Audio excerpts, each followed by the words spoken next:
شہوتوں کا دوسرا نقصان یہ ہے کہ انسان رذائل کا مجموعہ بن جاتا ہے، ذلتوں کو جمع کرنے والا بن جاتا ہے۔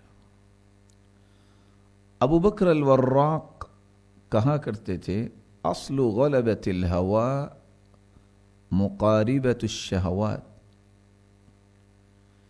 جب انسان کی خواہش کا غلبہ اس پہ ہو جاتا ہے تو وہ اسے کھینچ کے گھسیٹ کے شہوتوں کے قریب کر دیتا ہے۔ فَإِذَا غَلَبَ الْهَوَى أَظْلَمَ الْقَلْبِ، جب خواہش نفس کا غلبہ ہوتا ہے تو دل تاریک ہو جاتا ہے۔ وَإِذَا أَظْلَمَ الْقَلْبِ ضَاقَ الصَّدْرُ، جب دل تاریک ہو تو سینہ تنگ ہو جاتا ہے۔ وَإِذَا ضَاقَ الصَّدْرُ سَاءَ الْخُلُقُ، جب سینہ تنگ ہوتا ہے تو اس کا اخلاق برا ہوتا ہے۔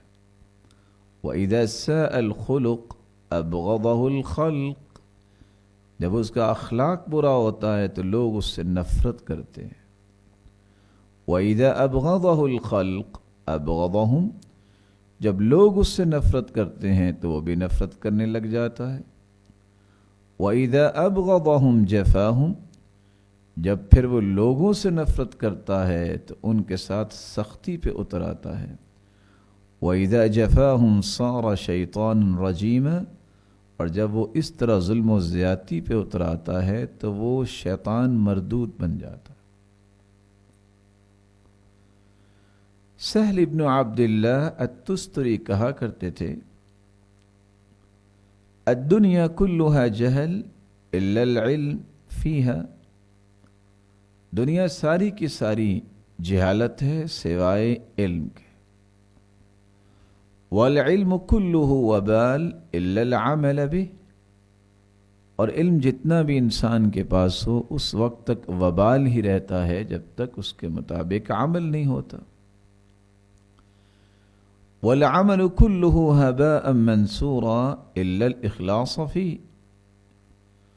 اور عمل سارے کا سارا دھول بنا کے اڑا دیا جائے گا، ہباء منثورا ہو جائے گا جب تک اس کے اندر اخلاص نہ ہو۔